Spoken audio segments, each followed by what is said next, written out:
Good evening, the Armstrong School District Board of Directors open caucus session of November 9th, 2017 is about to begin. Please stand with us for a moment of reflection, followed by the pledge of allegiance.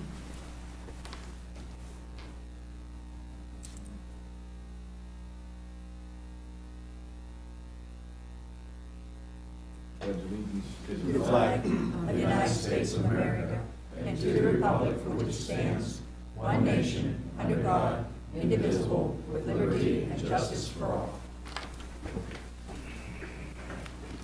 Mr. Burdell. Here. Mr. Chauncey. Mr. Close. Here. Ms. Lote. Dr. Lobby. Here. Mr. Mulroy. Here. Mr. Rarick. Mr. Scaife. Here. Ms. Walker. Here. The Board of School Directors of Armstrong School District convened an executive session on Thursday, November 9th at 7:00 p.m. in the Faculty Lounge of West Hills Intermediate School in Katanning for discussion of real estate, personnel, and student confidentiality. Central Office report. Yeah, I let Mr. Kirk give a couple updates on the athletic complex, the ESCO project, and RCAP project down at Ford City and the junior high. Yeah, the athletic complex at the Armstrong Junior Senior High School. If you haven't been up there for a while, the bleachers, the turf field, the track, undersurface, the asphalt has all been completed. Ran out of time this fall with the weather. Once the asphalt went down, it had to sit for 20 plus days, and then next thing it got cold and rainy. We couldn't put the surface down. So that will be done in the spring. As you're aware, last month we rejected the bids because it came in over budget, and by December 15th, it'll be going back out for rebid, with hopefully to approve those in January, early February, and award them and get construction started on the remaining portion of that project. Again, demolition has begun at Ford City. All the abatement's done, and actually demolition has started. We're being told that probably by December 1st that should be completely on the ground, and within the next week or so the abatement of Katanning Junior High will begin. And once Ford City is on the ground, Katanning Junior Senior High School, Katanning Junior High School will start to be demoed as well. What was the third topic? The ESCO project, getting ready for. Oh, yeah, the ESCO in Elderton, the punch list is being completed at Shamrock Valley. It's probably about at least 60–70% complete. Things are going well there. I know the boilers are up and running, and I just got an email that all the inspectors and the boiler folks have been in, and they've given their blessings, and the permits and occupancy permits will all go from temporary to permanent. Elderton ESCO project, that will be going out for bid. There's some redesign of the front area we've asked them to do, and they're going to present that to us next week. And then once we give the blessing on the drawings and the scope of the work, that will go out for bid. And then we'll look to approve those bids in December as well. Get that project started late spring. Any questions on Sam's topics? Thank you. Any other reports? That's it. Public comments on agenda items this evening. Okay, we'll continue on to the regular monthly agenda.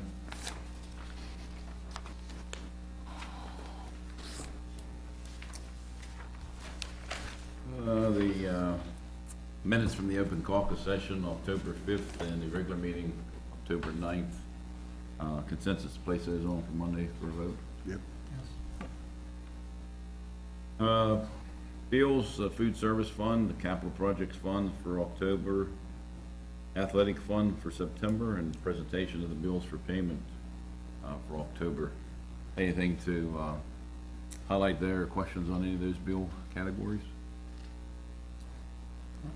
Consensus to place those on for Monday? Yes. Personnel discussed in the executive session, as well as student transfer requests, business items 1, 2, and 3. Yeah, business one, workers' compensation, physician panel revision. There's just, I think one doctor went off, another one came on to replace. Business three, student creating a student activity fund at the high school. And then business two is purchase of computers. This is a purchase of 125 computers. This is replacing a lot of the computers that are existing in our labs right now, throughout our schools. Total cost $132,000. This is on a CoStar's contract. And some of these machines in those labs are 9 years old. yeah, 9 years old, so I was just gonna say. So this is something that was budgeted, planned for, and we're rolling it out now. And I'll just move right to the next topic, construction. There's 3 change orders on there, total $23,817. These 3 change orders are for the athletic complex up at the Armstrong Junior Senior High School.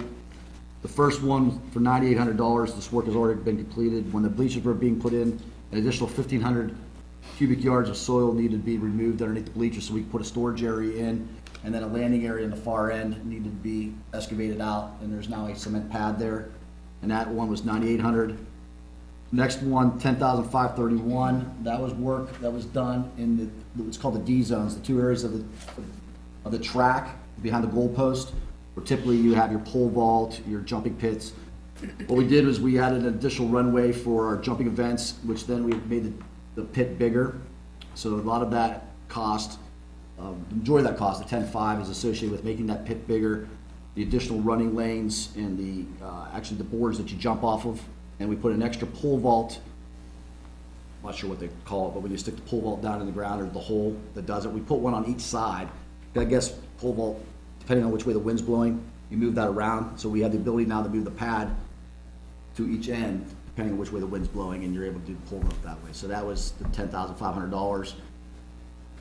And then the last change order, $3,486, was to provide electric to the track, digging a ditch, putting conduit. So when the fence goes up around the track, we're able to put electric to there. So at some point, if we ever want to purchase an electronic scoring system, and it can be plugged in right to that electric. Any questions on those 3 change orders? And all the work's being done by Progress for those change orders. I jump back up to business 1, 2, and 3 for consensus to place those on for Monday. Yes.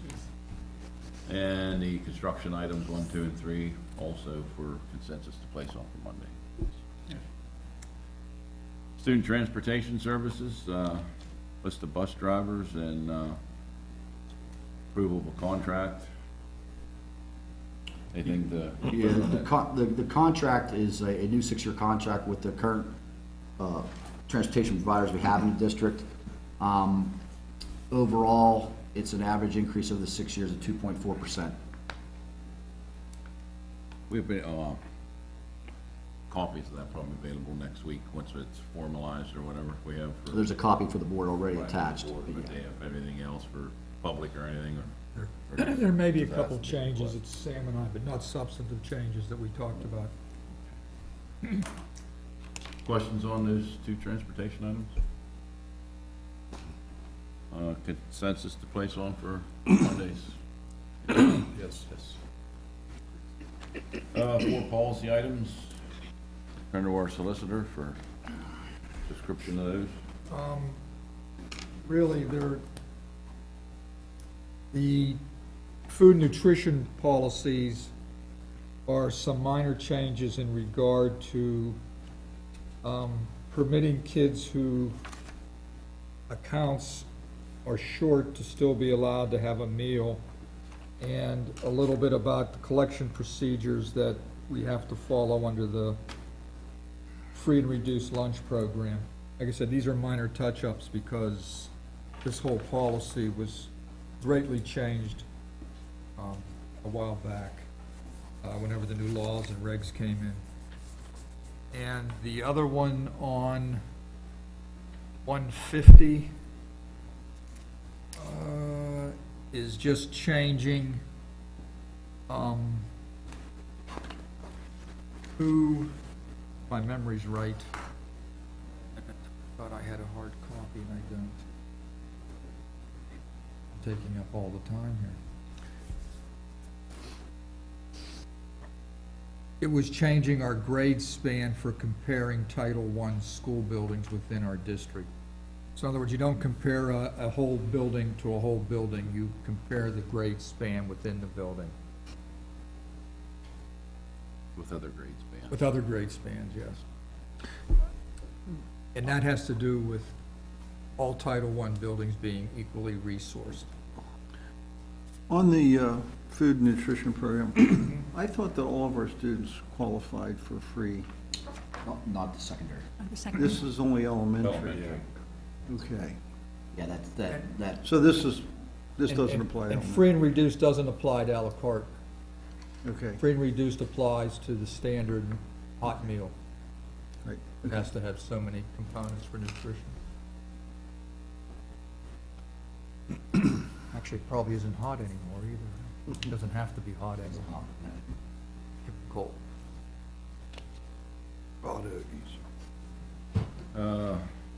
Down to policy 2 there, or anything else on No, they're related, those two policies. The 1 rescinding and 2? was an old policy that has no application to what we're doing. All of them the same, free and reduced, number, policy 3 and 4. Item 4, all to deal with food and nutrition. Any additional questions on those 4 policy items? Consensus to place those on for Monday? Yes. Informational folder? Retirement letter and some newspaper articles in there regarding the school district. Anything additional from board members this evening?